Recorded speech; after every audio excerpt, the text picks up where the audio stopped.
आहे Agaro reasons 600 watt multi cook electric kettle 0.92 लिटरचा stainless steel steamer. याच्यामध्ये तुम्ही मोमो, चिकन, वेजी सोबतच फ्रीजसुद्धा करू शकता। तर याच्यावरती आपण आपलं जेवण शिजवू शकतो।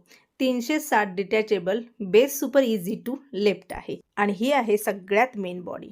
तर डबल लेअर बॉडी आहे। आतमध्ये जे आहे ते food grade stainless steel inner wall जो सेफ कुकिंग करतो आणि आउटसाइडला जे आहे ते हीट रेजिस्टंट प्लास्टिक वॉल आहे। ढोकळा बनवताना सुरुवातीला पाणी जे आहे ते गरम व्हायला ठेवायचं, कारण कसं असते की ढोकळ्यामध्ये आपण ज्या वेळेला इनो वगैरे वापरतो, सोडा वापरतो, तर लगेच ते आपल्याला स्टीम करायला ठेवावं लागतं। एका भांड्यामध्ये मी घेतलेले 5 ते 6 चमचे बेसनाचं पीठ, आलं, लसूण, हिरवी मिरची, कोथिंबीर याची जी पेस्ट आहे ती थोडीशी ॲड केले। साखर याच्यामध्ये आताच घालायची नाही, नंतर फोडणीला घालायची।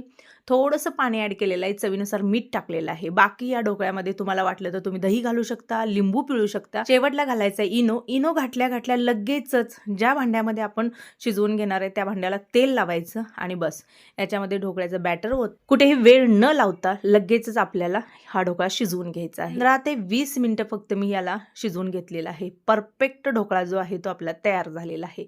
ढोकळ्याला छान अशी जाळी पण पडलेली आहे आणि कधी पण मुलं कधी केक मागतात, कधी ढोकळा मागतात, कधी काही मागतात, तर या भांड्यामध्ये एकदम मस्त होतं।